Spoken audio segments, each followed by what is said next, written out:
Hello everyone, I'm Ronnie Bringle and it's another great day to paint. So I want to show you one of my most used painting techniques. I call it smooshing. The word just grew out of the teaching lingo I've been using for years, and it's kind of smashing and pushing the paint around, so the word smooshing was born.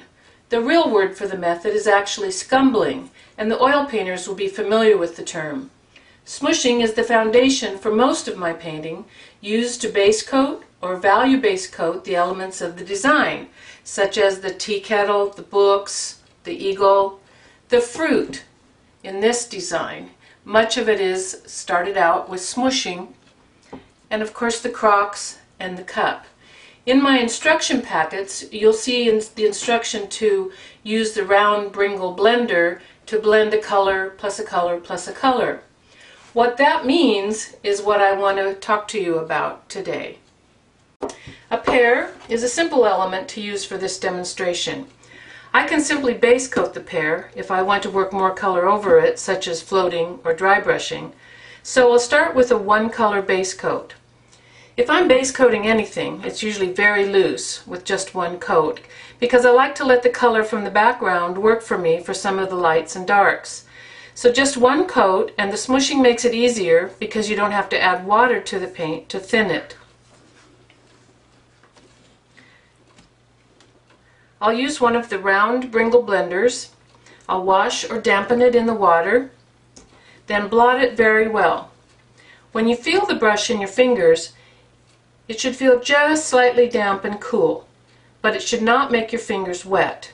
If you have to wipe your fingers, then you need to blot the brush some more. Pick up quite a bit of paint from the center of your paint puddle and blend it slightly on your dry palette. Place the brush where you want this color and gently move the brush in a circular motion. You won't be using the tip of the brush. That will create little spirals. So you won't be on the tip. You're going to lay the brush down, move your fingers back on the handle, and rub on the flat of the brush rather than the tip. To paint out to the edge of the design, keep the brush within the element and point the tip to the edge. Gently rub, pushing the paint to cover the pattern line, then move away from the edge and continue to blend.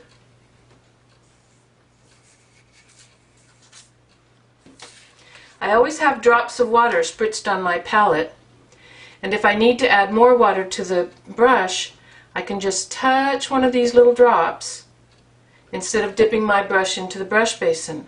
That way I can control how much how much water is in my brush. Point your tip out and just rub.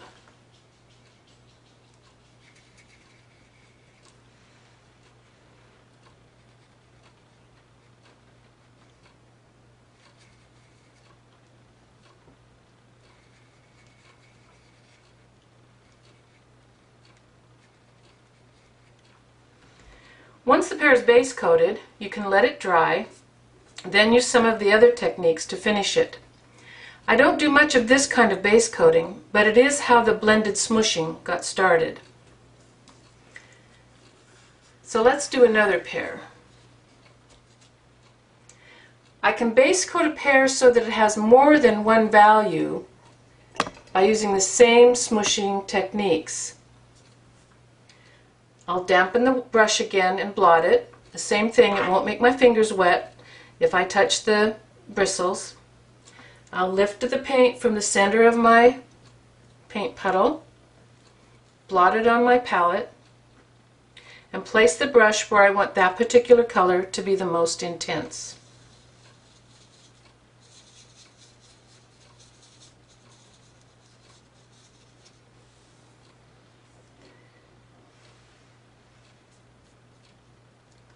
Push the paint out to the edge and blend.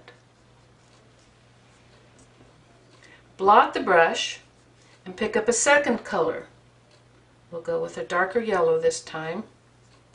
Lay it down where you want it, then blend it into the first color.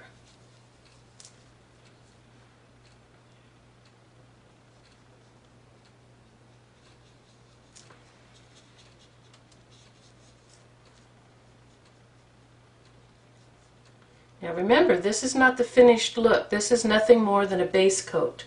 It has some values, but it's still just a base coat.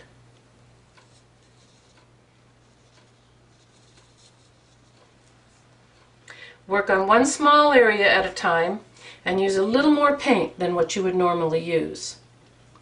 If you desire, you can pick up a third color and blend the same way.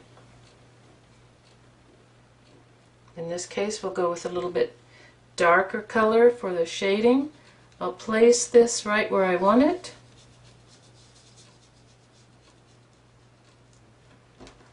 Blot my brush a little bit.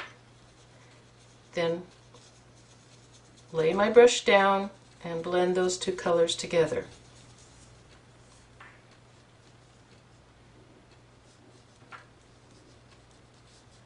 If the paint dries before you get it blended the way you want it, you can either pick up more of a color and work it back in wet into wet. Place the paint where you want it, blot your brush, then blend. Or you can also work the wet paint over the dry paint. This is what I call a value-placed base coat, and when it's dry, I'll continue working on the pear using some of my other methods, and that's what I'll discuss next time. So I'll see you then. Thanks for watching.